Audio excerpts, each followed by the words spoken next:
அப்பாவோட இதை தொழில் எடுத்து நம்ம பண்ணாமா இல்ல நம்ம தனியா ஆரம்பிக்கிற மாதிரி இருக்காது? உங்களை பொறுத்த வரைக்கும் என்ன இருக்குன்னா, எலி வங்கா இருந்தாலும் தனி வங்கா இருக்கணும். ம். அப்பாவோட தொழிலாவே இருக்கட்டும். ஆனா நீங்க ம். தனியா ஆரம்பிச்சு நீ கொண்டு போங்க. பார்ட்னர்ஷிப் வந்து நமக்கு செட் ஆகாது. எஸ், வேலைக்கு ஆகாது. ஆனால் லக்னத்துல உங்க ஜாதகத்துல லக்னத்துல சனி பகவான் இருக்கக்கூடாது, பாத்துக்கோங்க. லக்னத்துல சனி இல்ல. லக்னத்துல சனி பகவான் இருக்கக்கூடாது, லக்னத்துல குரு இருக்கக்கூடாது, லக்னத்துல கேது இருக்கக்கூடாது.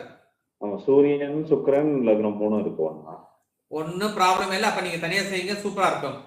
ஓகே, இதுக்குன்னு தனியா வேற எதுவும் இது இருக்காது? ஸ்பெஷல் எதாவது அப்ளிகேஷன்ஸ் எதாவது? சோ இதுக்கு வந்து நீங்க என்னன்னு கேட்டீங்கன்னா, ஒரே ஒரு முறை நம்ம திருச்சி சமயபுரம் மாரியம்மனை போய் பார்த்துட்டு வந்துடணும். சரி. திருச்சி சமயபுரம் மாரியம்மனை நீங்க பார்த்துட்டு வந்துடணும். சரி. பார்த்துட்டு வந்துட்டீங்க அப்படின்னா ஆட்டோமேட்டிக்கா வியாபாரம் ஸ்டார்ட் ஆயிரும் உங்களுக்கு. ஓகே. அப்ப ஆனா வந்து ஃபாரின் ஜாபுக்கு வாய்ப்பே கிடையாதா? ஃபாரின் போறதுக்கு வாய்ப்பு இருக்குங்களா எதுவும்?